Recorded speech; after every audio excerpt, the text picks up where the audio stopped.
muchas gracias a ustedes por la invitación. Pues todo suyo, doctor Cárdenas, y Ok, luego, doctora perfecto. Viveros, por favor, adelante ya está la grabación para Bueno, compartir con el resto de los socios y compañeros. Adelante.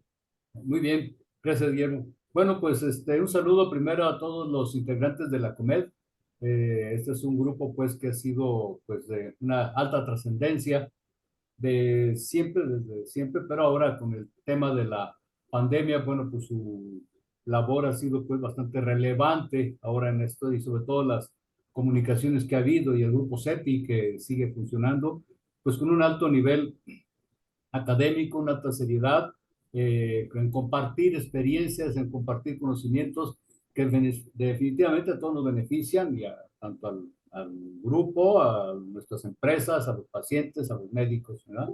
Y bueno, pues en esta ocasión tengo el gusto de presentar a la doctora Marta Eva Vivero Sandoval. Ella es químico farmacobiólogo de profesión y debo decir, no me dijo Berta todo, y quizás no sé, pero fuiste alumna de Berta, fue exalumna de la química Berta, ¿verdad? Aquí en la Universidad Michoacana.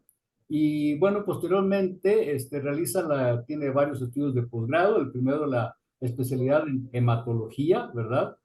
Posteriormente una maestría en citopatología y un doctorado en ciencias químico-biológicas, todos ellos realizados en la Escuela Nacional de Ciencias Biológicas del Instituto Politécnico Nacional, ¿verdad?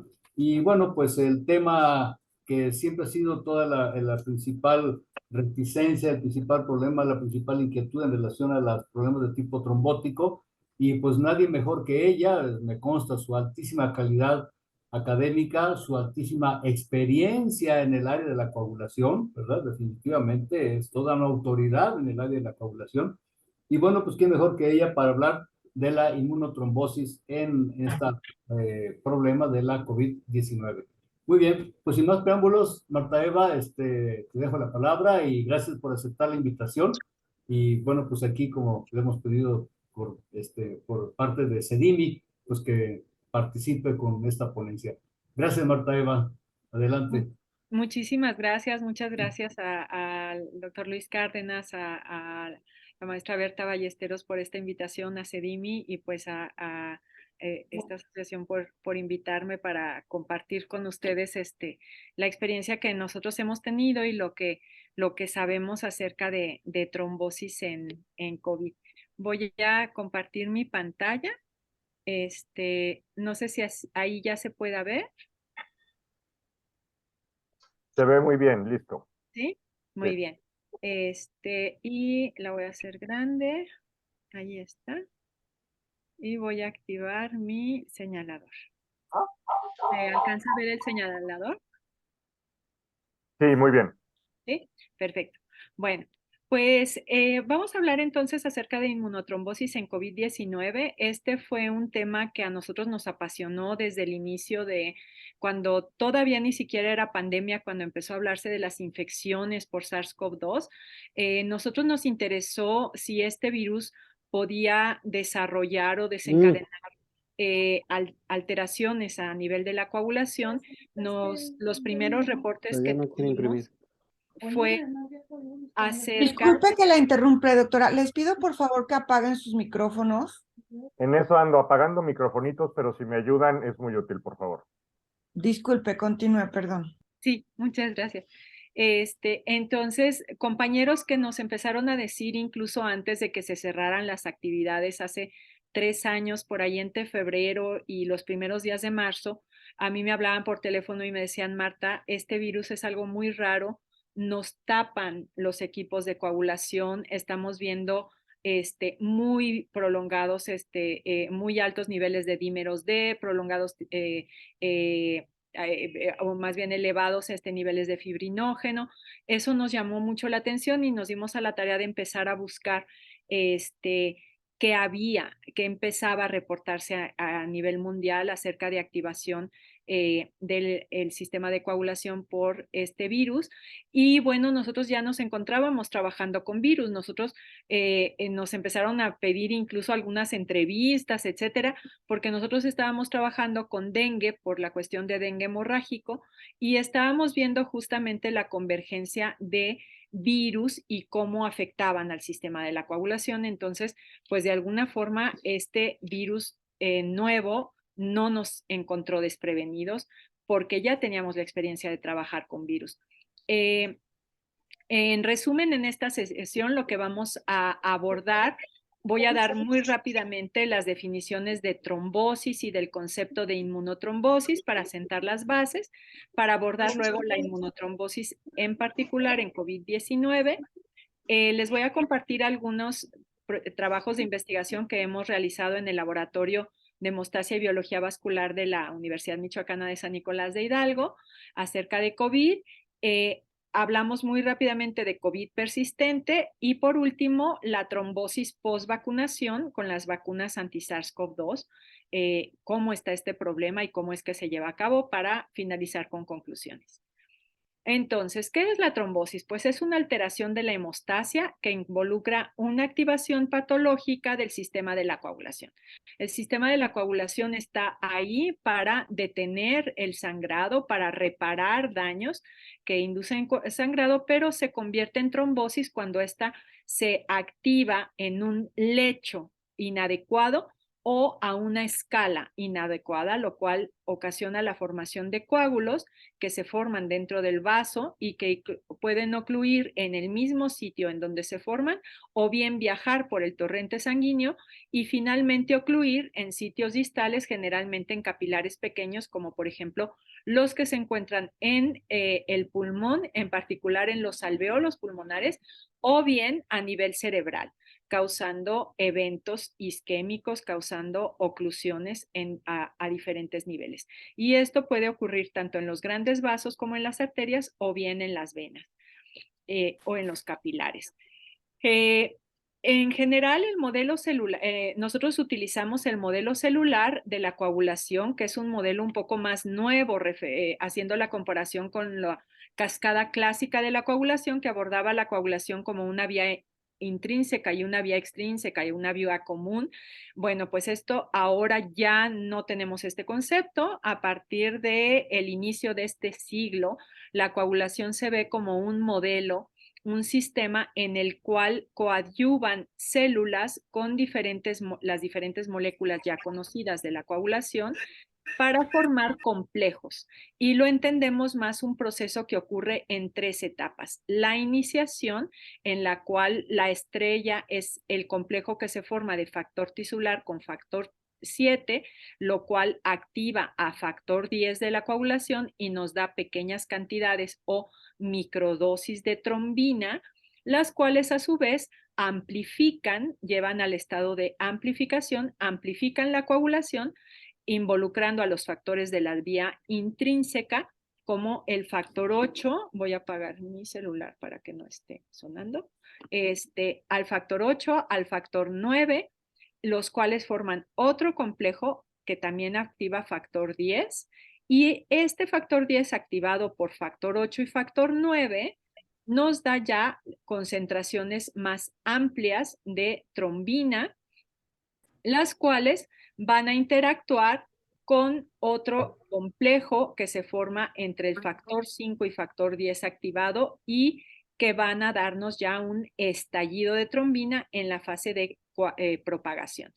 Estas grandes concentraciones de trombina, el estallido de trombina, pues redunda en la formación en la transformación de fibrinógeno a fibrina y en la formación del coágulo de fibrina. Entonces, este sistema de la coagulación se pensó durante muchos años que era aislado, que no interactuaba con otros sistemas. Ahora sabemos que tiene una interacción muy cercana con el sistema inmune innato. El sistema inmune innato se caracteriza por darnos una respuesta rápida minutos después de la invasión de un agente infeccioso.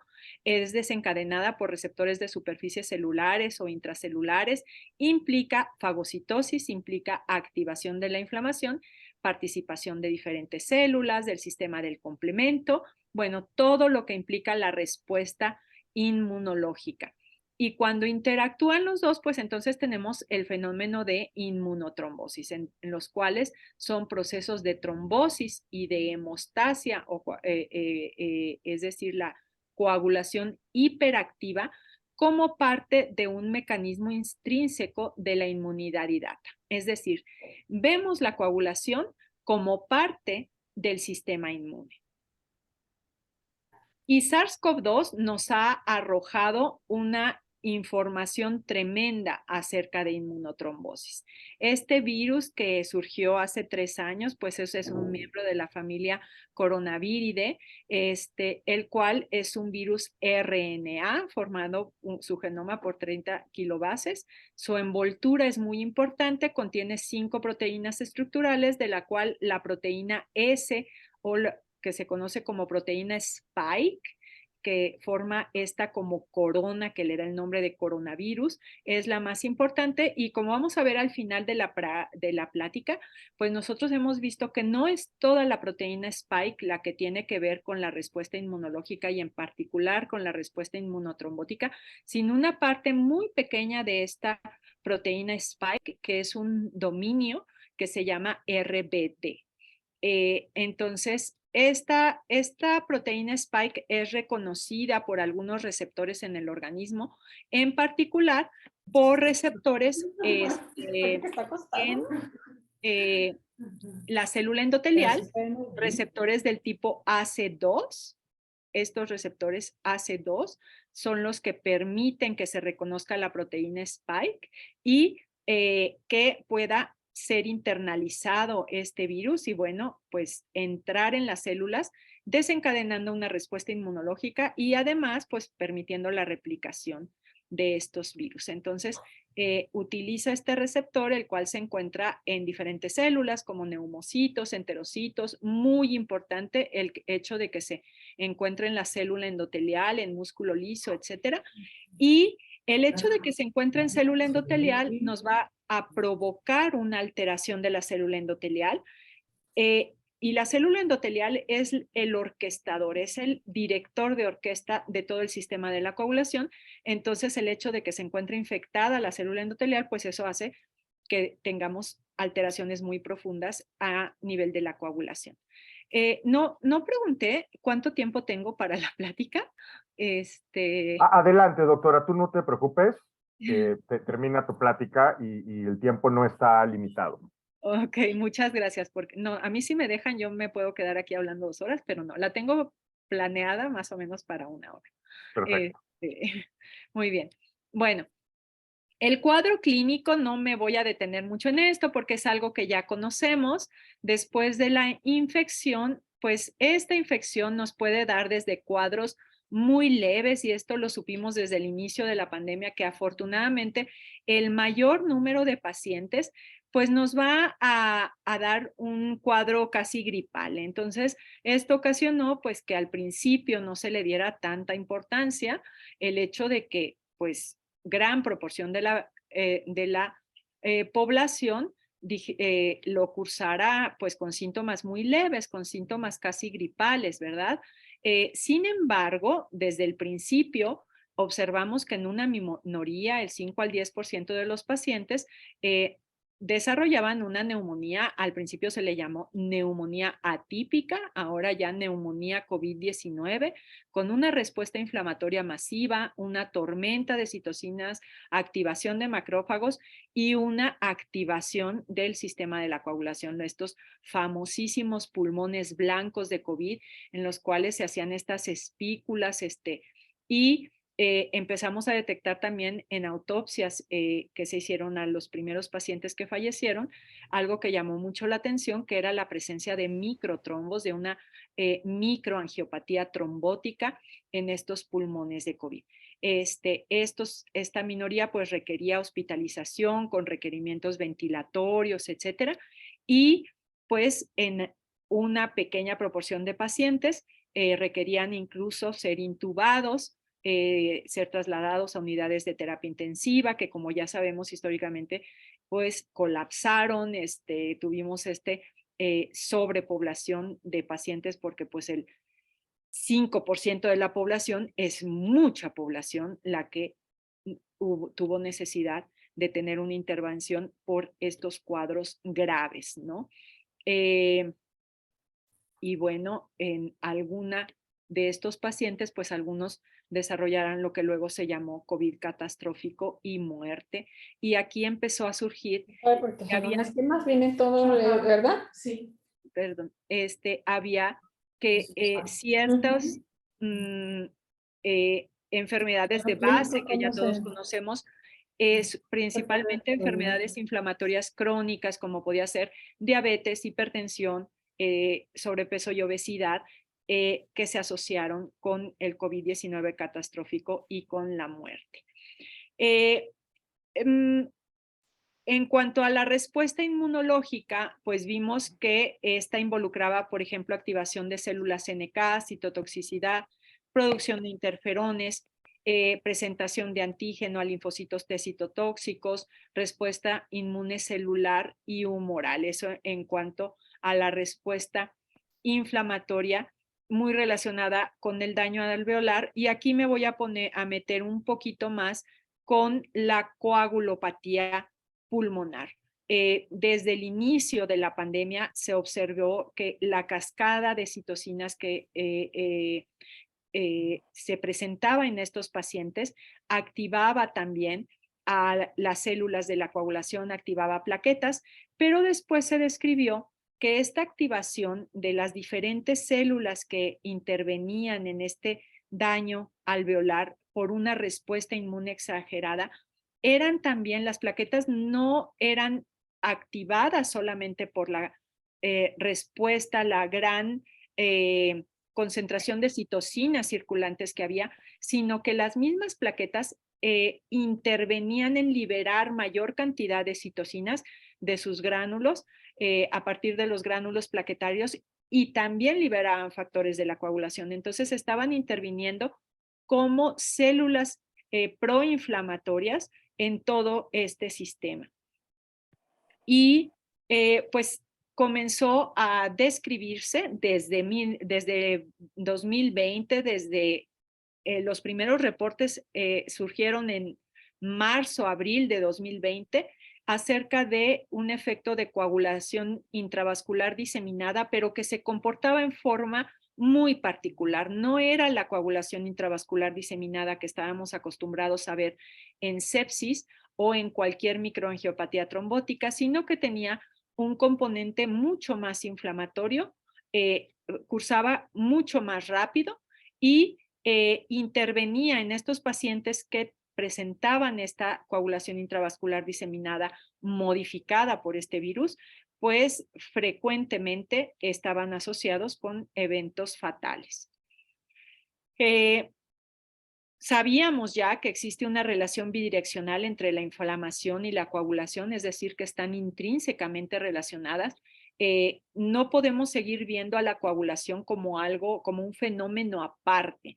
Ahora, algo con lo que yo quisiera que se quedaran después de esta plática es que la coagulación es una forma también de respuesta inmunológica. Es decir, tiene mucha relación con la respuesta inmune, y a este conocimiento contribuyó en gran medida todos los reportes que ha habido ahora durante la pandemia de COVID. En la sepsis bacteriana, por ejemplo, la interleucina 6 desencadena la expresión de factor tisular, que es el factor que inicia la coagulación en células mononucleares y células endoteliales. Eso entonces ya lo habíamos visto en sepsis bacteriana, pero ahora lo vimos exacerbado en la infección por SARS-CoV-2. Aquí lo que sucede es que estos monocitos activados, células endoteliales activadas y microvesículas de células endoteliales son capaces de expresar el factor tisular. Esto activa la vía extrínseca de la coagulación, se une factor 7 y llevan pues a la generación de grandes dosis de trombina, generación de fibrina, coagulación sanguínea, y estas mallas de fibrina actúan como mallas que intentan contener la diseminación del patógeno.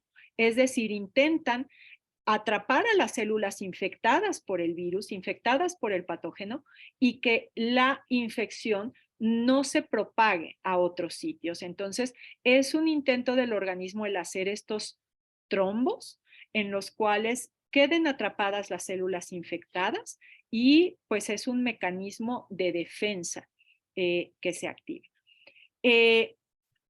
En particular con SARS-CoV-2, la activación del inflamosoma después del reconocimiento por AC2 involucraba después la activación de lo que se le llamó la tormenta de citocinas, pero también pues la activación de los monocitos y la activación del endotelio, los cuales pues perpetúan este daño. Aquí vemos todas las moléculas inflamatorias que se generan, por ejemplo, en los monocitos, y vemos que entre todas estas moléculas inflamatorias, pues también destaca esta que es el factor tisular, que no es inflamatoria, es el factor iniciador del sistema de la coagulación. Entonces, va de la mano. Casi se ha descrito la expresión de este factor tisular como una parte de la tormenta de citocinas. Esta tormenta de citocinas, entonces, pues aquí tenemos en forma más detallada todas las diferentes citocinas y las diferentes moléculas que se expresan en una célula como respuesta en una célula blanco que es infectada por este virus. Y que, como les decía, pues va de la mano con la microtrombosis. ¿Qué es lo que pasa? Pues que varias de estas moléculas, en particular interleucinas 6, interleucinas 10 y factor de necrosis tumoral alfa, son capaces de activar a otros sistemas, en particular a complemento, favoreciendo que algunas otras células polimorfonucleares entren, por ejemplo, en netosis. Al final voy a hablar en forma más específica de la netosis, pero la netosis es la exocitosis, recordando que la netosis es la exocitosis del material nuclear de estos linfocitos y se ve exacerbada por la presencia de trombina y de mallas de fibrina, de manera que estas NETs involucran también fibrina y de esta manera pues atrapan a otras células y pretenden limitar el sitio de infección, pero pues cuando se exacerban, sobre todo porque esto ocurre en demasía, en la presencia de hiperinflamación, de enfermedades inflamatorias crónicas, puede generar grandes trombos que dificulten pues que tapen la circulación y que ocasionen una trombosis. Además, algunas otras moléculas, el SARS-CoV-2 es capaz de activar algunas moléculas intrínsecas de la coagulación. Por ejemplo, la activación de monocitos lleva también a expresión, ya dijimos, de factor tisular, pero también a liberación de factor de von Willebrand, que es la molécula más hemostática, es la proteína más larga que tenemos en la circulación y que esta es capaz de unir plaquetas y de activar plaquetas de manera que las plaquetas circulan activadas y empiezan a liberar diferentes mediadores, entre los que destaca, por ejemplo, el factor plaquetario 4, que va a desempeñar un papel muy importante en esta inmunotrombosis y en particular, quiero que recuerden este factor plaquetario 4, porque vamos a hablar de él cuando veamos la trombosis que produce algunas de las vacunas contra SARS-CoV-2. Entonces, pues estos son algunos artículos desde 2020. Este fue de los primeros, por ahí de abril de 2020, en los cuales se describe ya cambios muy importantes en la coagulación sanguínea en pacientes con SARS-CoV-2. Entonces, se empezó a describir desde el inicio de la pandemia y el que destacaba, había alteraciones como trombocitopenia. ¿Qué pasa con las plaquetas? Se consumen al formarse esta activación de la coagulación, se consumen las plaquetas y tenemos baja cuenta de plaquetas en los pacientes, alteraciones en los tiempos de coagulación, altas concentraciones de fibrinógeno, pero con rojo tenemos los dímeros D. Cifras no solo elevadas, cifras estratosféricas de dímeros D. ¿Qué es este dímero D?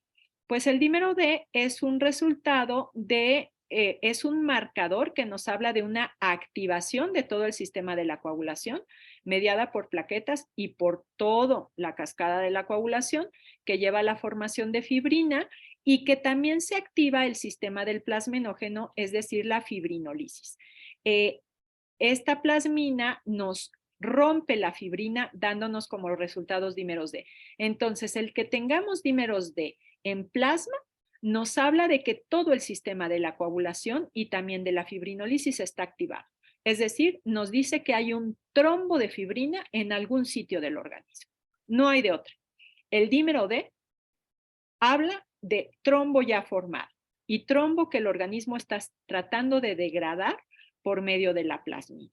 Entonces, nos está hablando, es un marcador directo de trombosis activa. Desde 2020 se reportó que estos dímeros D en los pacientes graves se elevaba tremendamente la concentración de dímeros D conforme se incrementaban los días de hospitalización. Es decir, en pacientes, y también hay varios estudios que lo asocian con gravedad y hay varios estudios que le han otorgado también ya a partir de 2021. Surgieron estudios en donde si se valora el dímero D al momento del ingreso del paciente, aunque el paciente no vaya muy mal, si tiene dímeros D elevado, ese paciente va a evolucionar a la severidad, por lo cual se ve beneficiado, uno, por anticoagulación temprana. Surgieron guías de anticoagulación con heparina avaladas por la Sociedad Internacional de Trombosis y Hemostasia, y también se beneficia con niveles elevados de oxígenos desde el principio, es decir, proporcionar al paciente que ingresa con dímeros D puntas nasales, auxilio ventilatorio, aun cuando todavía parezca que no lo requiere por la condición pulmonar que lleve. Pero los dímeros D son un predictor de muy directo de severidad. Vemos aquí todos ya, este es de Frontiers in Immunology de 2022, es de finales del año pasado, cómo el dímero D se mantuvo como el principal, está en el número 1, factor predictor de severidad y que se asocia a COVID-19, también el fibrinógeno y bueno, algunas otras moléculas, como por ejemplo el factor de von Willebrand, bajos niveles de Adams 13 y disfunción endotelial es lo que más encontramos en estos pacientes con COVID severo. Entonces, pues estamos claros con que tenemos ya una coagulopatía en esta infección. En esta coagulopatía ya hemos visto a diferentes actores que participan y cómo, pues, toda esta activación del sistema nos lleva a esta trombosis o formación de coágulos que hemos encontrado en los pacientes agudos. Cabe mencionar que en estos pacientes también, entonces, en vez de describir a COVID-19 ya como una neumopatía, como un daño localizado, nada más a nivel pulmonar, pues hemos llegado a describirlo ya como una endotelitis generalizada. La endotelitis generalizada explica gran parte de los síntomas que migran hacia otros órganos, es decir, encontramos alteraciones a muchos niveles, alteraciones hepáticas, renales, neuronales, la anosmia, etcétera.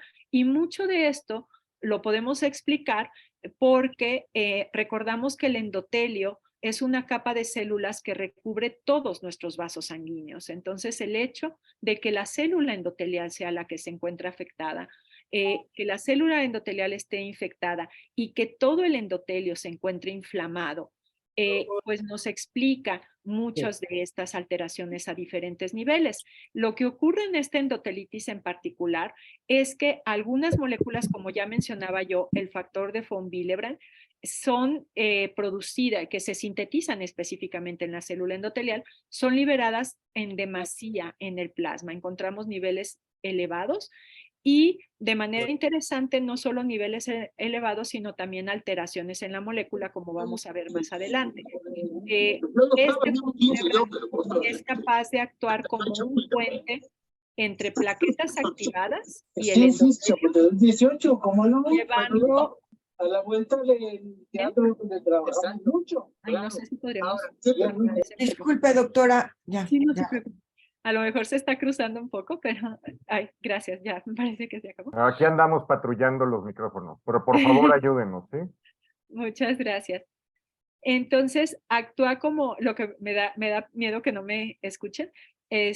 Entonces, actúa como un puente y como un andamiaje para anclar los trombos de fibrina, los coágulos de fibrina y también las NETs. De manera que estas NETs, que son exocitadas por los neutrófilos, pues se anclan en la célula endotelial, llevando a la formación pues de un tapón, de un trombo, ¿verdad? Entonces, esta célula endotelial activada, inflamada, es lo que nos provoca esta endotelitis y pues también expresión incrementada de factor tisular, de todo el sistema de la coagulación y también favorece mayor anclaje y mayor migración de células inflamatorias al subendotelio y a los tejidos. Nosotros en el laboratorio, pues desde el principio nos dimos a la tarea de ver qué pasaba y logramos publicar algunos artículos. En particular, lo que estábamos viendo pues es que SARS-CoV-2 se une por la proteína Spike y fue con la proteína pues contra la cual se diseñaron todas las vacunas. Nosotros logramos reportar que no es toda la proteína Spike, sino que en particular un dominio de esta proteína que es el dominio RBD, por sí solo, este pequeño dominio es capaz de inducir la actividad plaquetaria y un fenotipo inflamatorio en, en plaquetas y en células cuando son infectadas por este dominio. También logramos ver que diferentes proteínas, por ejemplo, en particular hicimos un estudio acerca del factor von Willebrand y otros biomarcadores trombóticos en COVID-19 crítico. Artículo fue publicado en el primer año de la pandemia y no, el segundo año de la pandemia es de 2021. Tenemos otro que sí logramos publicar en el primer año. Y aquí en este artículo destacamos el papel del von Willebrand. Von Willebrand, bueno, encontramos que diferentes biomarcadores estaban muy activados. Esto coincidió con lo que reportaron otros grupos en el mundo, pero les muestro este trabajo porque lo que es interesante pues es que son nuestros pacientes de aquí de Morelia. Estos fueron pacientes del Hospital General Dr. Miguel Silva de aquí de Morelia y pues nosotros vemos nosotros lo que hicimos fue el momento de ingreso del paciente que ya iba con cierta gravedad porque implicaba pues ser trasladado a un hospital, pero que muchos de estos pacientes entraban no en estado crítico, sino en un estado estable. Si nosotros analizábamos el factor, los dímeros D y algunos otros factores, estos se asociaban con severidad.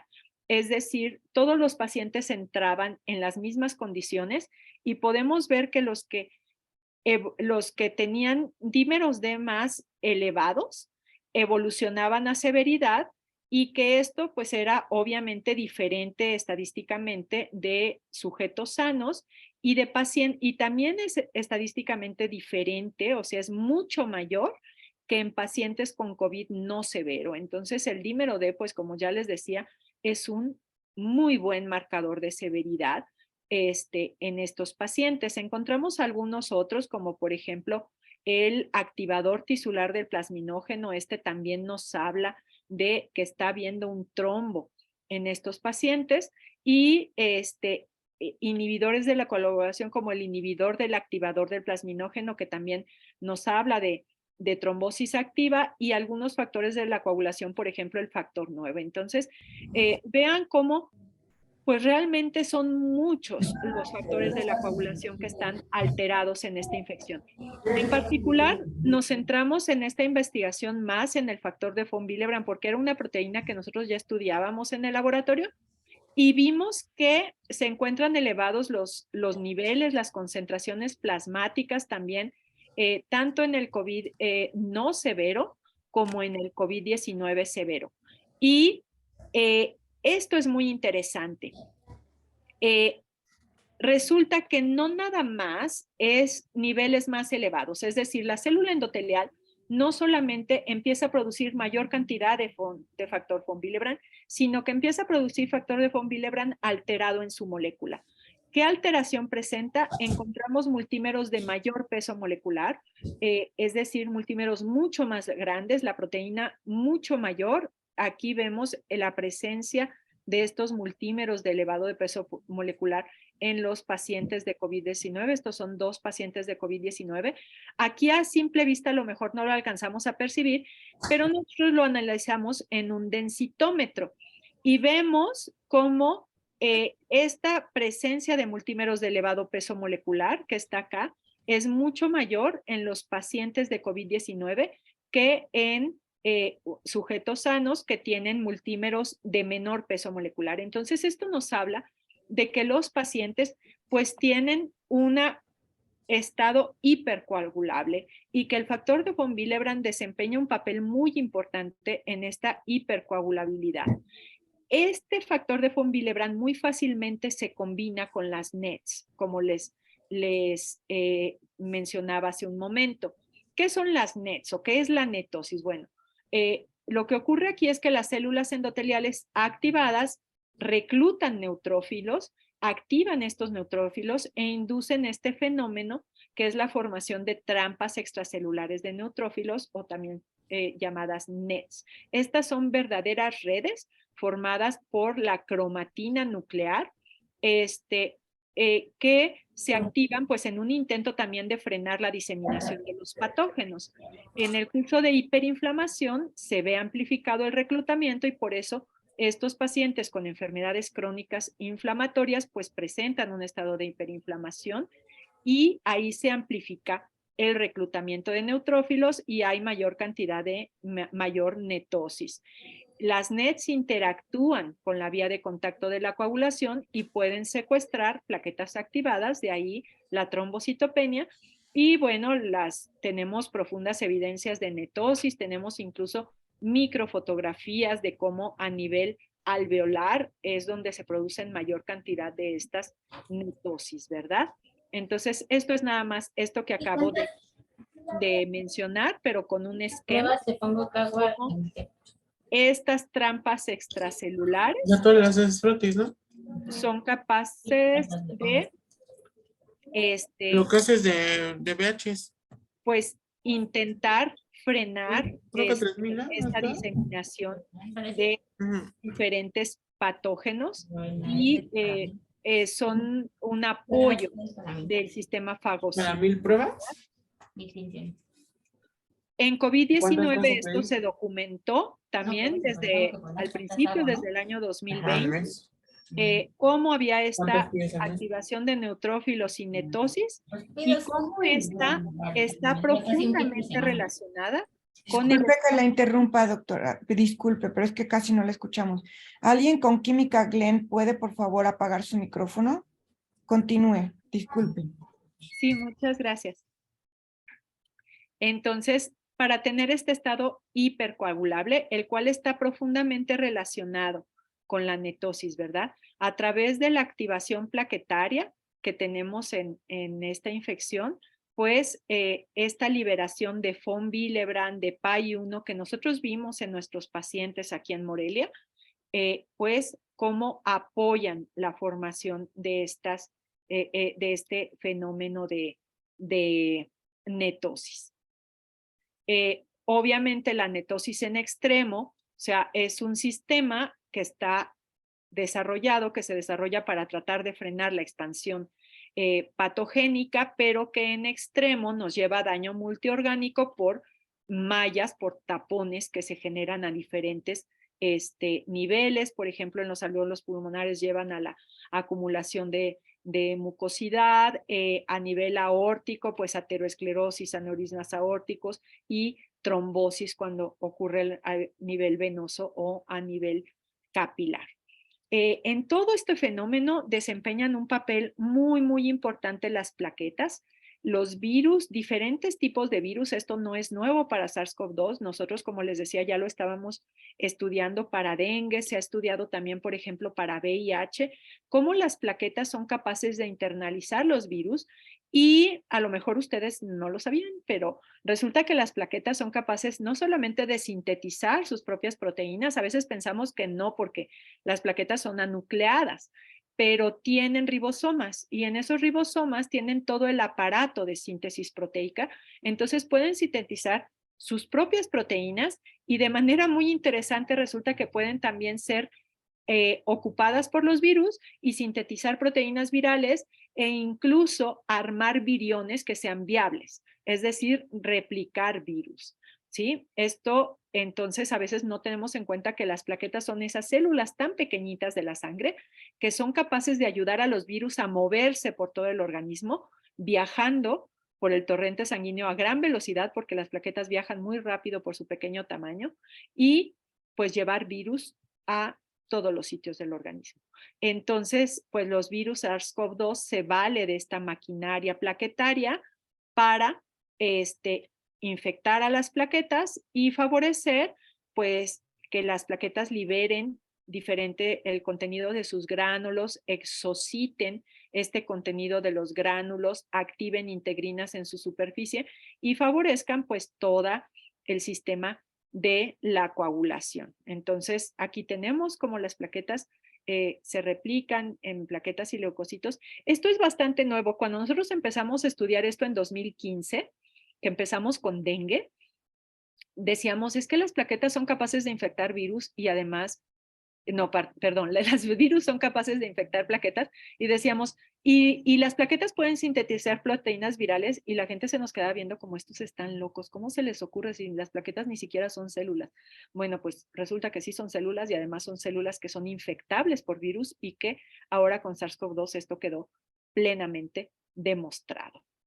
Son capaces de transferir, diseminar los virus y de facilitar la evasión inmune, porque al ir el virus escondido dentro de una plaqueta, pues las células inmunológicas no lo detectan, no lo ven. Entonces, literal, los virus son maquiavélicos y se valen de nuestras plaquetas para viajar por nuestro organismo, hasta que esta plaqueta se activa y empieza a activar todo el sistema de la coagulación.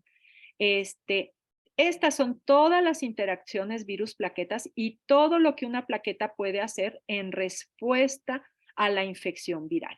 Esto varía de un virus a otro, pero en particular para SARS-CoV-2 se ha visto pues prácticamente todas estas acciones. Destacan la permeabilidad endotelial, es decir, las plaquetas asusan, inducen que células inmunológicas pasen a los tejidos, esto apoyando a la respuesta inmune, pero favoreciendo también inflamación. Favorecen netosis, favorecen también inducen a las células formadoras a los linfocitos B a formar anticuerpos específicos, es decir, una gran cantidad de actividades que si ustedes lo ven, no tienen que ver con coagulación. Es decir, ya no podemos limitar a las plaquetas a sus actividades de coagulación. Son verdaderas células inflamatorias porque activan a todas las células del sistema inmune a hacer su actividad inflamatoria. Y bueno, aquí lo tenemos ya dentro del vaso sanguíneo, es un poco lo mismo que el esquema anterior, pero quiero destacar esto de la formación de traps, de nets, de células. Además, las plaquetas también son capaces de matar microorganismos por sí mismas, o sea, tienen en sus gránulos quinosidinas, péptidos antibacterianos, péptidos antivirales, entonces las plaquetas por sí mismas también participan en esta defensa inmunológica. Y bueno, en COVID-19, pues lo que pasaba es que se nos salía del margen, en particular en el alvéolo pulmonar, el papel de las plaquetas se ha descrito como capaz de perpetuar y maximizar, ampliar toda la respuesta inmune y pues llevar al daño a nivel alveolar que vemos en forma muy importante en la neumonía por COVID-19. Entonces, pues como todas estas acciones destacan en la plaqueta activada, y aquí quiero destacar cómo participan pues en todo el fenómeno de trombosis, etcétera. Pero la buena noticia es que tenemos diferentes medicamentos antiplaquetarios que son capaces de actuar. Entonces, por ejemplo, la simple aspirina puede apoyar a que se baje estos niveles. Esto es un paradigma que todavía nos toca romper a todos los que estamos haciendo investigación en este sentido, porque el dar antiplaquetarios cuando tenemos pocas plaquetas puede sonar muy agresivo o muy peligroso porque tenemos trombocitopenia, pero tenemos que tomar en cuenta que la trombocitopenia está producida por consumo de las plaquetas en un fenómeno parecido a la CID, a la coagulación intravascular diseminada, por lo cual dosis bajas o moderadas de antiplaquetarios han demostrado ser. Hay diferentes ya ensayos clínicos en los cuales lo comenzaron a hacer y lo comenzaron a hacer de forma un tanto empírica en Asia al principio de la pandemia, proporcionar dosis de aspirina con muy buen resultado en pacientes afectados por COVID severo. Perdón, ya no me voy a detener en esto. Esto es simplemente lo que ya habíamos visto de cómo las plaquetas pues perpetúan este sistema de la coagulación y inflamación, las NETs, etc. Nosotros lo medimos en el laboratorio, vimos dos biomarcadores de superficie plaquetaria que están anclados en la plaqueta. Lo que hicimos fue de pacientes afectados por COVID-19. Lo hicimos de dos formas. Una, en las plaquetas de pacientes afectados por COVID-19 y vimos que efectivamente tenían mayor expresión de P-selectina y de el complejo alfa-2b beta-3, que es un complejo que nos demuestra que la plaqueta está activada. Obviamente en los pacientes con COVID severo es muy importante la activación plaquetaria, muy severa activación plaquetaria, pues esto contribuyendo a toda la inflamación y todo el daño trombótico. Y este estudio que publicamos a principios de este año, o finales del pasado, ya no me acuerdo, finales del pasado, es donde vemos que el dominio RBD es el que es responsable de la activación plaquetaria. Esquemita es de mi alumno de doctorado, Alan Cano, que es un chico brillantísimo. Y bueno, este es mi equipo de trabajo, que es un equipo de trabajo genial, en el cual demostramos que es este dominio RBD de toda la proteína Spike, es el que es responsable de activar a las plaquetas, llevándolas de un estado de reposo a emitir pseudópodos, a participar en la tormenta de citoquinas a través de la liberación del contenido de sus gránulos, a activar todo el sistema de la coagulación. Fíjense cómo nosotros ya no decimos cascada. Incluso en nuestros artículos siempre decimos la vía, el pathway de activación de la coagulación, a llevar a la formación de coágulos, activar fibrinolisis, producción de dímeros D, y todo esto por el dominio RBD. Y de forma muy importante, pues también esto hace que diferentes moléculas sean expuestas en la célula endotelial, favoreciendo la endotelitis que ya mencionábamos. Entonces, este ensayo lo hicimos con plaquetas sanas. Tomamos plaquetas de donadores sanos, es decir, de todos los que estamos allá en el laboratorio y que en ese momento estábamos sanos, sobre todo los chicos jóvenes. Entonces, donadores sanos, plaquetas sanas, y les pusimos el dominio RBD, así, el dominio de la proteína Spike, y lo llevamos a nuestro citómetro de flujo para medir las proteínas en la superficie plaquetaria, y vimos que estas proteínas, estas glicoproteínas, sobre todo la 2B3A, que es un marcador de activación plaquetaria, incluso en las plaquetas sanas, al ponerlas en contacto con el dominio RBD de SARS-CoV-2, expresan marcadores de activación. Entonces, este fue un estudio muy, muy bonito que hicimos ahí en el laboratorio. Y bueno, pues este es un resumen que se publicó al principio de la pandemia y que yo quiero resaltar en uno de estos primeros artículos que salió. Este artículo es casi predictor de todo lo que pasó, de toda esta historia de la pandemia. Este artículo sitúa a las plaquetas y al sistema de la coagulación como un factor central en toda la patología, en la hiperinflamación, etcétera, en toda la patología de COVID-19, y pues resultó ser literal, fue muy arriesgado proponerlo por el grupo de autores que lo propusieron, pero con el paso del tiempo, con el paso de estos años, comprobamos que cada una de estas actividades de las plaquetas y el sistema de la coagulación fueron ciertas, que efectivamente desempeñan un papel central en el desarrollo de trombosis, en la alteración endotelial y, por tanto, en toda la severidad de el COVID-19. La buena noticia es que esto es prevenible. Lo que ya sabemos ahora es que los pacientes se pueden beneficiar de la aplicación de anticoagulantes tan sencillos como puede ser la heparina. Y bueno, tenemos ya diferentes ensayos clínicos acerca del uso de heparina, de antitrombina, de diferentes anticoagulantes, como ya mencioné, de antiplaquetarios en COVID-19 y cómo estos mejoran el pronóstico de los pacientes. Para hablar un poquito de vacunas, así ya para acercarnos al final de nuestra plática, tenemos diferentes plataformas de vacunación y pues la que quiero destacar, como sabemos, tenemos vacunas desde virus inactivados, pero las que más estuvimos utilizando fue con vectores virales y las vacunas de RNA. Ahora me voy a referir un poco más a las de vectores virales, que fueron las que tuvieron un poco más de problema. ¿Qué pasó? Bueno, pues empezamos las campañas de vacunación. Quiero resaltar que los casos de respuesta inmunotrombótica post-vacunación son casos sumamente aislados, que finalmente el beneficio de la vacunación excede tremendamente. No encuentro un adjetivo para decir cómo el problema trombótico es muy pequeño y el beneficio es extraordinariamente alto. Es decir, pues como todos sabemos en medicina, prácticamente todos los fármacos cobran por curar y las vacunas no son una excepción.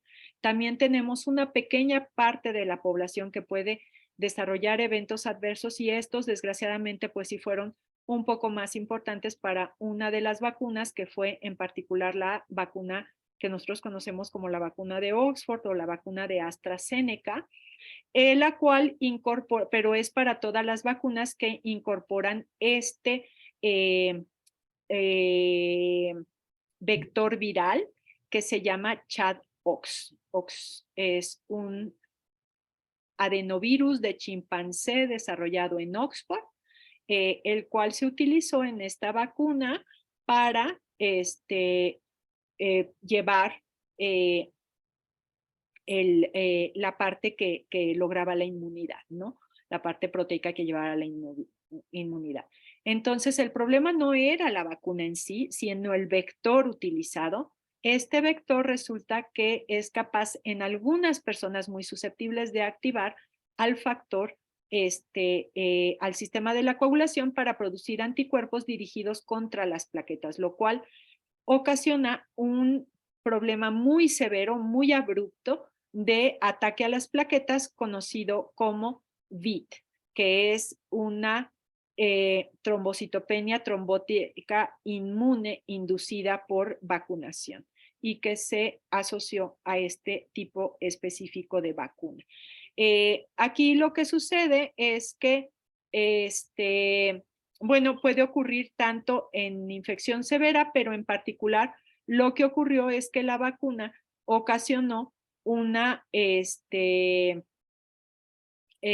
respuesta inmune humoral y mediada por células T que confiere la inmunidad pero me voy a pasar a al mismo tiempo, pues estos anticuerpos se fueron contra esta molécula que es el factor plaquetario 4, que les platiqué muy al principio de esta plática, formando complejos inmunes, complejos antígeno-anticuerpo con las proteínas del complejo. Es decir, esta es la vacuna de adenovirus, se unieron con el factor plaquetario 4, dieron lugar a la generación de anticuerpos y esto nos destruyó a las plaquetas llevando a una trombocitopenia mediada por anticuerpos. Para diagnosticar este fenómeno VIT, aquí está con las siglas en inglés, pero en español, perdón, con las siglas en español, que es trombocitopenia trombótica inmune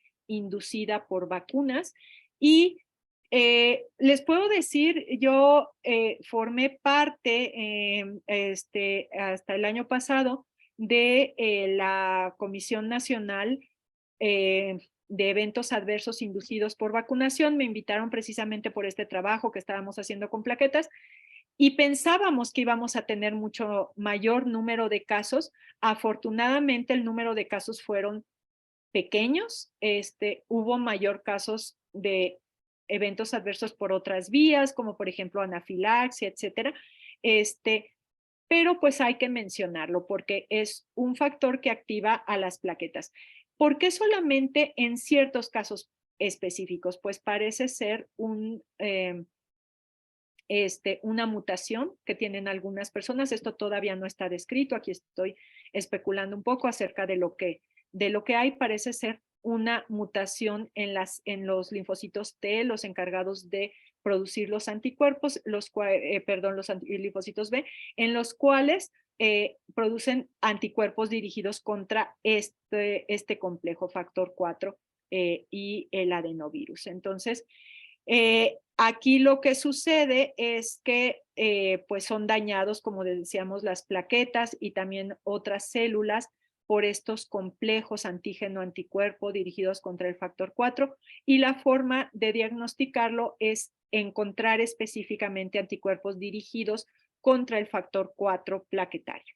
De esta forma se diagnostican y pues fueron estas personas, se encontró sobre todo en personas jóvenes muy inmunocompetentes, personas sanas desgraciadamente, que presentaban esta respuesta inmunológica. Como está mediada por anticuerpos, la buena noticia es que si se detecta a tiempo, como está mediada por anticuerpos, es tratable por inmunosupresión rápida, se utilizan esteroides para tratarlo y los pacientes tienen muy buen pronóstico. El problema es cuando no es diagnosticada. Entonces, pues este es un algoritmo que se publicó aquí acerca de qué hacer en el caso sospechoso de tener una trombocitopenia inmune. ¿Cuáles eran los casos más sospechosos? Pues personas jóvenes, sobre todo mujeres, fue más prevalente en mujeres, como muchas enfermedades autoinmunes, muy inmunocompetentes que presentaran problemas de trombocitopenia, es decir, baja en la cuenta de plaquetas muy abruptamente después de la vacunación y generalmente después de la primera vacunación, porque era un fenómeno inmediato. Entonces, después de la primera dosis con vacuna AstraZeneca, personas entre en Europa se vio desde los 15 años, pero aquí en México no se aplicó esta vacuna a menores de 25, me parece. No se aplicó en los muy jóvenes, pero bueno, puede ocurrir desde edad joven y hasta los 40 años. Entonces, persona que empieza a sangrar por encías, empieza a tener epistaxis, empieza a tener manifestaciones de sangrado mucocutáneo en las horas o días inmediatos posteriores a la vacunación, es un caso sospechoso. Solicitar estudios de laboratorio, de imagen para detectar la presencia. Esto es muy importante, se está formando un trombo. Tiene que haber trombo. Si no tenemos trombosis, entonces no es el fenómeno TIP. Tenemos que tener trombosis. Si sí tiene trombosis, entonces es un caso probable. Hay que notificar a epidemiología, hay que solicitar anticuerpos factor 4 plaquetario, y este es el diagnóstico positivo. Desafortunadamente, pues en México solamente tuvimos un centro, sí, que logró, porque el reactivo para el factor 4 plaquetario fue muy escaso, y solamente tengo entendido que en el Instituto Nacional de Cardiología Ignacio Chávez se tenían que remitir todos los casos, pero incluso en casos probables se daba el tratamiento inmunosupresor con el fin de prevenir estos hallazgos. Bueno, y pasando a otro tema, bueno, hemos hablado hasta ahora del COVID agudo, principalmente, que es el que más se relaciona con trombosis, pero nosotros ahora estamos haciendo también estudios en pacientes que presentan alteraciones a largo plazo, es decir, que después de resuelta la infección aguda, siguen teniendo diferentes manifestaciones a distintos niveles. Actualmente se ha descrito de manera más importante a nivel neurológico, cerebral, relacionado, por ejemplo, con fatiga crónica, con la famosa niebla mental, con pérdida de memoria, depresión, etcétera, como una activación. No es una cuestión emocional, como se describió al principio, sino son daños neuronales que produjo tanto la inflamación como la presencia del virus, y en particular a nivel de vasos sanguíneos y a nivel de endotelio también parece haber una inflamación a largo plazo, y lo que nos llama la atención es que hemos encontrado pacientes que nosotros estamos reuniendo ya una cohorte de pacientes en la cual vemos, por ejemplo, que mantienen los dímeros D elevados, y eso nos llama mucho la atención porque, como les decía al principio, los dímeros D es un marcador de trombosis y no es lógico que haya trombosis durante largo tiempo sin encontrar la trombosis a nivel de estudios de imagen, etcétera. Pero, por ejemplo, tenemos pacientes con enfermedades autoinmunes de base, como es lupus o como es artritis reumatoide, que presentan dímeros D elevados a largo plazo y que los estamos siguiendo, pues para estos pacientes ameritan anticoagulación, y estamos viendo que hay una activación del sistema de coagulación a largo plazo. Se estima que cerca de 65 millones de individuos lo padecen, y pues tenemos una tarea monumental de darle importancia a esto del COVID prolongado, y pues que parece incrementarse con el número de infecciones. Hay veces, yo escucho personas que dicen, no, es que a mí ya me dio COVID 4 veces y no me ha pasado nada porque solamente es como una gripa. A mí literalmente se me pone la piel de gallina porque empiezo a pensar todo esto que el virus parece dejar en cuanto a estimulación a nivel celular a diferentes niveles, y que está teniendo pues manifestaciones a muy distintos niveles. Entonces, definitivamente es necesario darle importancia. Hay diferentes teorías fisiopatológicas. La que nosotros estamos siguiendo es esta. Esto está publicado ya este año en Nature Review de Microbiology, y como vemos que tenemos disfunción endotelial a largo plazo, los cuales nos puede llevar a daños trombóticos, daños cardiocerebrovasculares a largo plazo, y que puede estar muy de la mano con alteraciones a nivel neurológico. Entonces, pues tenemos una tarea importante a nivel de investigación en esta área. Y bueno, no menciono tanto estas porque no vienen al tema de nuestra plática, pero pues también impacto en la microbiota, en autoinmunidad. Estamos viendo muchos casos de pacientes que debutan con enfermedades autoinmunes después de haber tenido infección por SARS-CoV-2. Entonces, pues es una alteración a muchos diferentes niveles y que todavía no está bien descrita.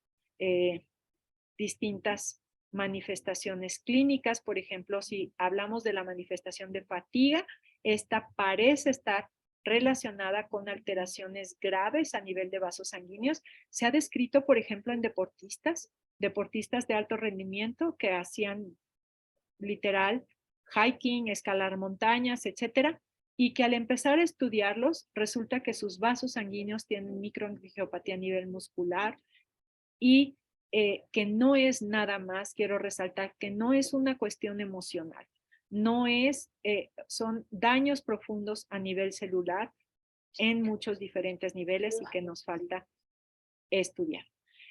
Pues como conclusiones, pues el COVID-19 severo se caracteriza por un estado inflamatorio hiperexacerbado, una coagulopatía muy particular.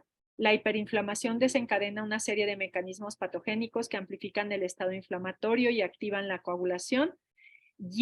Esta hipercoagulabilidad lleva a un estado protrombótico y a coagulación activa en diferentes órganos e incluso sistémica. El estado de hipercoagulabilidad puede persistir posterior a la resolución de COVID agudo, dar lugar a casos de COVID persistente, puede haber daños a nivel endotelial a muy largo plazo y se han detectado, por último, pues se han detectado también casos aislados de hipercoagulabilidad post vacuna anti-SARS-CoV-2, pero muy asociados a un vector viral que es ChAd-Ox, el adenovirus de chimpancé desarrollado por la Universidad de Oxford.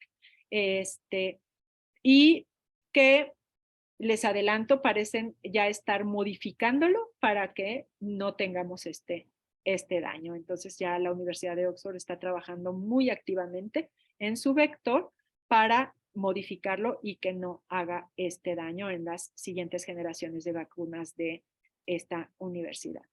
Eso sería todo. Bueno, pues nada más recordar que yo estoy en la Universidad Michoacana de San Nicolás de Hidalgo, en la División de Estudios de Posgrado y en particular en el Laboratorio de Hemostasia y Biología Vascular, que somos un laboratorio de investigación, y darle las gracias a todos los chicos que forman parte de mi equipo de trabajo, Alan, Naye, Patti, Sandra y Lupita, Yesenia, que son un equipo genial y que realmente ellos son pues la base de todos estos estudios que nosotros hemos desarrollado aquí en este laboratorio. Muchas gracias por su atención. Muchísimas gracias, doctora Viveros. Si quieres dejar de compartir la pantalla para poder registrar las participaciones del público. Muy bien. Muchas gracias. Veo dos manos levantadas. Tengo dos preguntas en el chat. Como tú me indiques, Carla, ¿en qué orden puedo ir dando la palabra? Pues mira, yo tengo muchas preguntas para la doctora. Me pareció una extraordinaria plática y quiero felicitarla, pero pues para no acaparar un poco eso, si quieren vamos turnando, si quieren leo alguna de las preguntas y luego le hago las mías, doctora. Adelante. Y vamos coordinando las preguntas, que hay varias manos alzadas. No sé si la puede ver en el chat, le escribe la doctora Cristina Cepeda, le hace tres preguntas, una de ellas incluso es una a la que yo le quiero hacer. No sé si quiera que las lea o las lee usted. Adelante, si gusta Muy bien. La doctora Cristina Cepeda le pregunta, ¿el dominio NTD, que a veces se considera un subdominio, podría participar en la inducción de la activación plaquetaria o esta actividad sería exclusiva de la unidad de RBD, subunidad? Sí, nosotros hasta el momento hemos encontrado, si es que no hay más ya, pero la última vez que buscamos encontramos un par de artículos que hablaban del dominio NTD. Sin embargo, no queda muy claro que sean capaces de inducir activación plaquetaria completa. Hasta el momento, incluso el dominio RBD tiene pocos reportes todavía, son alrededor de 5 o 6 artículos. Entonces sí se necesita más información acerca de cuáles son los diferentes dominios. Estos son, digamos, los que se han estudiado hasta el momento, pero pues puede haber más. Lo que sí sabemos es que definitivamente la proteína Spike produce activación plaquetaria. Si mal no recuerdo, el dominio NTD, el artículo que nosotros encontramos puede producir activación, pero no es suficiente para llevar a la agregación plaquetaria, que es como el último efecto de la activación plaquetaria, mientras RBD sí produce tanto la activación, que sería la expresión de las proteínas de superficie en la superficie de la membrana plaquetaria, y llevar a las proteínas a toda la cascada de señalización, perdón, a las plaquetas a toda la cascada de señalización intracelular y además llevarlas a agregación. Eso fue lo que nosotros reportamos en nuestro artículo y que en 2 artículos más, un artículo hecho por un grupo chino y el otro no me acuerdo quién lo hizo, pero coinciden con lo que nosotros reportamos.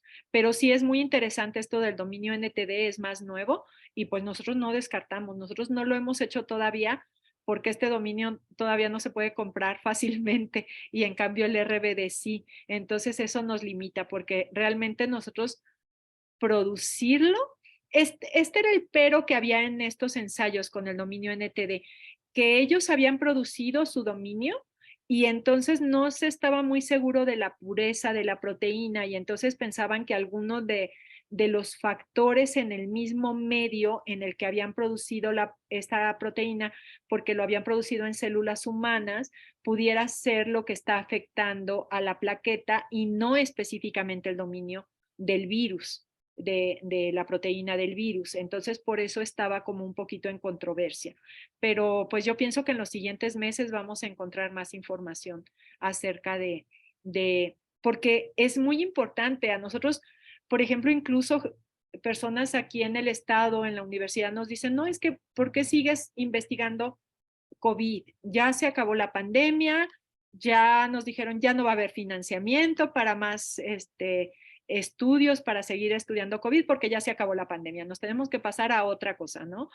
Y no es así porque la realidad es que el virus todavía está circulando, todavía está mutando, todavía se están presentando nuevas variantes y pues necesitamos entender bien qué fue lo que pasó para poder prevenir. Además, mientras las vacunas no sean perfectas, mientras sigamos teniendo eventos adversos con algunas de las vacunas, pues tenemos que estudiar muy bien qué fue lo que provocó estos eventos adversos. Entonces, nosotros defendemos mucho que tenemos que seguir haciendo investigación relacionada con SARS-CoV-2 y con las variantes que surgen. Doctora, yo ahí le quiero hacer una pregunta un poco siguiendo no voy a ir en el orden de las preguntas, sino de las ideas. Sí. A mí me pareció muy interesante ver experimentos que ustedes han hecho usando la unidad de RBD para la activación plaquetaria y todo este proceso. Me pregunto yo, en el caso de las vacunas, si bien no hay reportes, no estaría o no deberíamos de haber estado esperando que vacunas en donde están constituidas precisamente por RBD pudiéramos llegar a tener por lo menos en algún grupo de la población una activación plaquetaria. No era como una hipótesis que que no estamos viendo y no entendemos por qué si hay una especificidad de ese RBD en esa activación. Sí, efectivamente, esto pudiera ocurrir y entonces este hecho de que RBD sea capaz de activar plaquetas sanas, prácticamente desde nuestro punto de vista descartaría a RBD para ser usado como un antígeno en vacunación. Y es algo que nosotros alegábamos. Tuvimos la oportunidad en 2015 de interactuar con el grupo del doctor Arturo Reyes Sandoval que estaba desarrollando en ese momento la vacuna contra dengue y contra chikungunya y zika. Y desde ese tiempo nosotros insistíamos mucho, él estaba en la Universidad de Oxford, tenía su laboratorio de investigación allá y trabajaba muy de la mano con el laboratorio de la doctora Sarah Gilbert, que fue la que luego desarrolló la vacuna contra COVID, y que usaban el mismo vector viral. Este vector viral, el ChAdOx, lo usan prácticamente, muchos son como 10, 12 laboratorios en el Instituto Jenner de la Universidad de Oxford. Es como si tuvieran patentada, de hecho la tienen patentada, una cubierta y ellos metieran diferentes proteínas adentro de esta cubierta viral y así desarrollan diferentes vacunas. Por eso lo hicieron tan rápido, porque la cubierta, la parte de afuera ya estaba hecha y ya estaba patentada, la usaban para otras cosas. Entonces, nosotros desde ese tiempo les decíamos es que tienen que hacer estudios, en todos los estudios que hacen de respuesta adversa para ver si no tienen efectos adversos sus vacunas, nunca incluían activación plaquetaria. Siempre se iban a la respuesta inmune clásica, a la respuesta inmune a producción de anticuerpos, activación de linfocitos, etcétera, la respuesta linfocítica prácticamente, y estudiaban pues que los ratoncitos, todo esto lo hacen en modelos animales, pues no desarrollaran efectos de anafilaxia, efectos inmunológicos, pero siempre tomando en cuenta únicamente el sistema inmune tradicional. Y nosotros les decíamos, oigan, no están tomando en cuenta las plaquetas. ¿Qué pasa si las plaquetas se activan? ¿Por qué no hacemos algunos experimentos de plaquetas? Y realmente las personas que desarrollan vacunas, los investigadores que yo conozco al menos que desarrollan vacunas, hace poquito platicamos, por ejemplo, con el doctor Constantino Macías, López Macías, el que está participando en el desarrollo de la vacuna Patria aquí en México. Y yo le decía a Constantino, por favor, tomen en cuenta las plaquetas. Yo estoy así como levantando mi mano así, llamando la atención hacia las plaquetas, pero realmente no son tomadas en cuenta dentro de la respuesta inmunológica. Entonces no se valora si pueden o no pueden ser activadas por vacunas. En alguna ocasión, alguno de estos investigadores me dice, es que no podemos ver la respuesta en todas las células. O sea, no podemos ponernos a ver cómo actúa nuestra vacuna en absolutamente todas las células del sistema del humano, porque no acabaríamos jamás. Entonces tenemos que ver eventos adversos, pues así como macro, ¿no? Como a largo plazo. Pero en este caso RBD está comprobando y ya se sabe en qué proceso ya hay artículos, entonces tendríamos que ver si incluso vacunas como la misma de Pfizer o Moderna que están utilizando estas unidades no pudieran llegar a provocar. Aparentemente no hay reportes adversos para estos problemas trombóticos, pero y la pregunta que a mí me surge y que probablemente no hay respuesta, pero me parece muy interesante es, si no ha habido una respuesta adversa de las personas recién vacunadas con estas vacunas que usan como subunidad de RBD, ¿usted cree que pudiera presentarse una respuesta posterior cuando una persona vacunada utilizando estas unidades está expuesto una y otra vez al SARS-CoV-2 y está vacunado, está inmunizado, de tal manera que puedas tener una respuesta aumentada de esta respuesta inmune que pueda provocar posteriormente esta combinación entre todo lo que nos platicó tan interesante del virus y la vacuna, una respuesta trombótica más severa que en otras vacunas? Eso es algo, todavía no tendría yo una respuesta, es algo que hemos debatido incluso mucho dentro de nuestro laboratorio y con algunos otros grupos que están estudiando este aspecto, y es algo que realmente nos da mucho miedo, el que pudiera haber una respuesta incrementada a largo plazo. Todavía no lo sabemos. Yo me atrevería a decir que sería difícil ya con el tiempo que ha pasado, porque las mismas vacunas, conforme pasa el tiempo, pues van perdiendo esta capacidad por eso necesitamos de los refuerzos, ¿no? Y en particular las vacunas contra SARS-CoV-2 se ha visto que sí declinan en su actividad inmunológica. Fue el problema de algunas de las vacunas que salieron o ya prácticamente no se están tomando en cuenta en el mercado, como CanSino, que era una buena vacuna, pero su inmunidad decaía muy rápido. Entonces, y necesitaba de este boost, ¿no? Más que otras. Entonces, hasta el momento pareciera ser que no. Nosotros, hay muchos estudios reportados en donde han evaluado sistema inmune a largo plazo y respuesta plaquetaria, por ejemplo, en respuesta, hay varios artículos publicados, sobre todo con Pfizer y Moderna, que pues son las que en la carrera a largo plazo pareciera que llevan la delantera, y no se ha encontrado una activación a nivel hematológico en general y en particular a nivel de plaquetas. Entonces yo me atrevería a decir que a mayor plazo sería cada vez más difícil, pero es algo que todavía provoca, pues que es rico así como discutirlo, ¿no? Provoca debate todavía. Bien, gracias, doctora. Por ahí hay una mano levantada. ¿Alguien tiene una pregunta de UPC?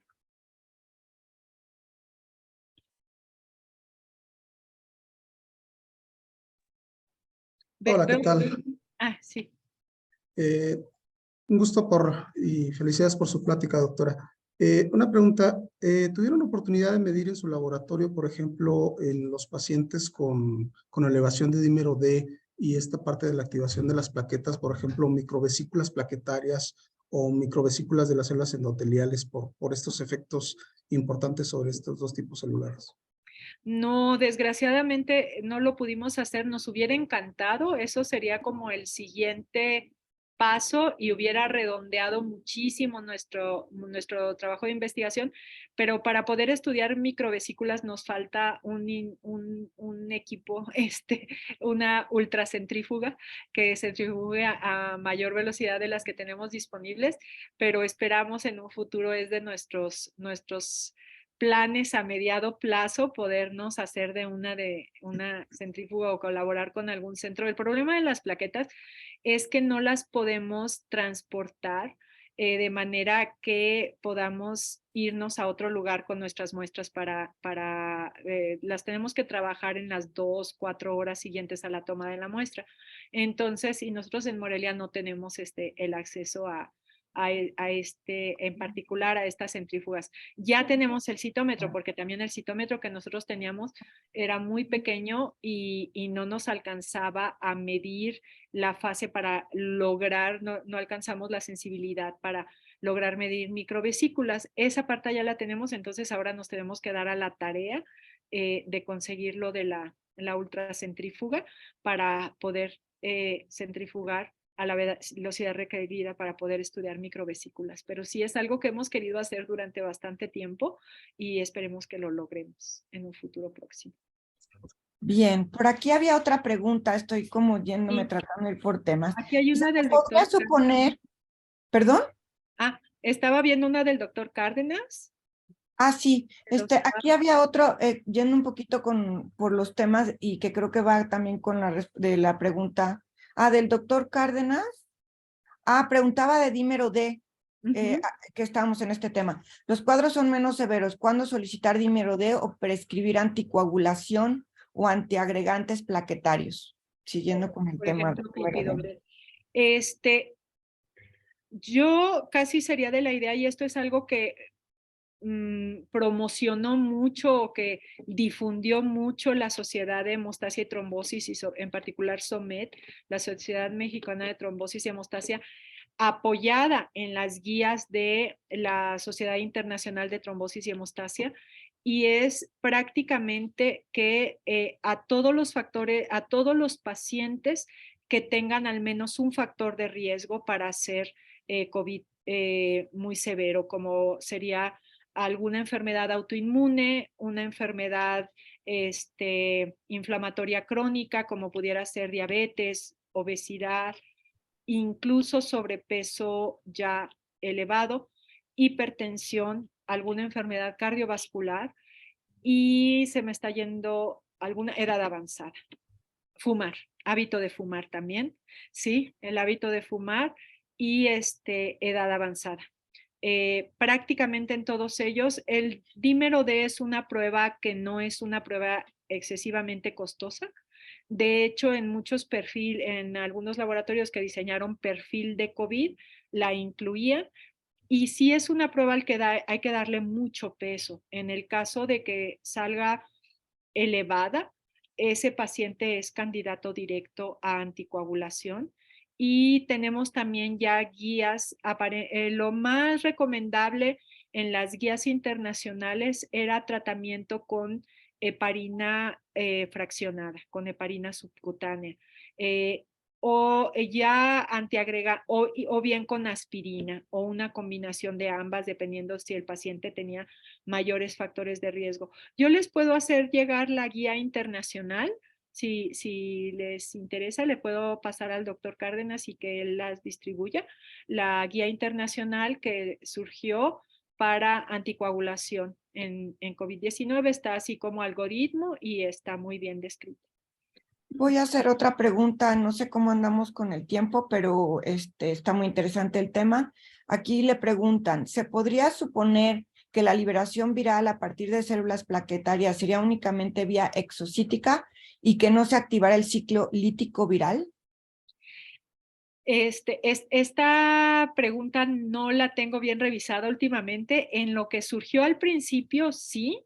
La última vez que revisé esta parte fue ya hace casi un año, entonces no sé si después cambió, pero sí, para que pudiera haber liberación viral en plaquetas se requería absolutamente lisis plaquetaria. Entonces, pero no sé si después haya surgido algunos otros artículos que cambien esta información. En este tenor, doctor, y un poco llevando al resumen de lo que dijo y de que me pareció muy interesante la parte de las NETs, de la netosis que mencionó. Si entendí bien y disculpe si no fue así, es que finalmente cualquier proceso infeccioso que llegue a un grado que no pueda ser controlado, vamos a empezar a tener todas estas activaciones en donde va a estar involucradas también las plaquetas. Mencionó, por ejemplo, sepsis, que podría ser como un cuadro, el extremo, ¿no?, de una infección, y que lo podemos poder ver en otros virus, más es todo este proceso que han ido aprendiendo con SARS-CoV-2, ha permitido ir viendo cómo es que va a ir evolucionando estos procesos infecciosos. Pero podemos entender que con SARS-CoV-2 es más intenso, y más prontamente, debido a esta afinidad que tiene SARS-CoV-2 a AC2. O sea, podríamos decir que esa es como la clave entre una infección con una influenza o con alguna bacteria que nos lleve a una complicación de sepsis contra lo que sería una infección con SARS-CoV-2. Sí, hay algunas diferencias. En particular, la activación plaquetaria parece ser muy selectiva, o de hecho es muy selectiva. No es igual para cualquier patógeno. Hay diferencias muy importantes dependiendo del virus del que se traje. No traje esa diapositiva y la tenía en esta presentación, pero la borré porque pensé que no venía muy al caso. Pero hay unos esquemas muy bonitos en donde nos ponen la plaqueta con todos sus receptores de superficie y cómo cada patógeno que se ha descrito que activa plaquetas lo hace a través de un receptor diferente. Entonces, la respuesta plaquetaria no es igual para todos los virus y para todos los patógenos que se han descrito, porque resulta que también hay algunas bacterias, no todas las bacterias activan plaquetas, pero por ejemplo, estreptococo, hay mucha activación plaquetaria, algunos tipos de estafilococo. En particular en virus se ha descrito, por ejemplo, para VIH, para dengue, y sin embargo, por ejemplo, no o muy poco para Zika. Nosotros tenemos ahorita, todavía no lo hemos publicado, pero tenemos en revisión un artículo donde exploramos las diferencias de activación, hacemos una comparación de dengue contra Zika, que Zika es otro virus que ahorita está como dormido, que tuvimos estas epidemias en 2016 que casi cancelan los Juegos Olímpicos, y Zika se pasó de moda. Los virus, yo digo que van por modas, van por oleadas. Hay virus cíclicos totalmente. Entonces, ahorita Zika y chikungunya entraron en una fase de baja sin embargo, se nos pueden volver a activar porque no toda la población está protegida y porque el vector sigue. Entonces, en estos dos virus, por ejemplo, dengue y Zika, que son muy, muy parecidos porque los dos son flavivirus, el receptor por el cual ingresan a la plaqueta es diferente.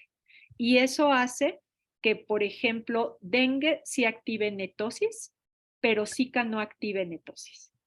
Entonces, el papel inmunológico de las plaquetas resulta que es muy dependiente del receptor mediante el cual sean activadas. Entonces es altamente específico, lo cual nos habla pues que no sería así como nada más inmunidad innata, sino ya una inmunidad mucho más selectiva y pues que todavía nos falta estudiar, estamos apenas viendo la punta del iceberg, ¿no? Entonces eso a mí me da mucha emoción porque quiere decir que tenemos mucho trabajo todavía, que definitivamente no está todo descrito. En VIH es todo un campo enorme el que se está haciendo en investigación con plaquetas, porque se descubrió que efectivamente VIH puede usar a las plaquetas para transportarse y para evadir la respuesta inmune.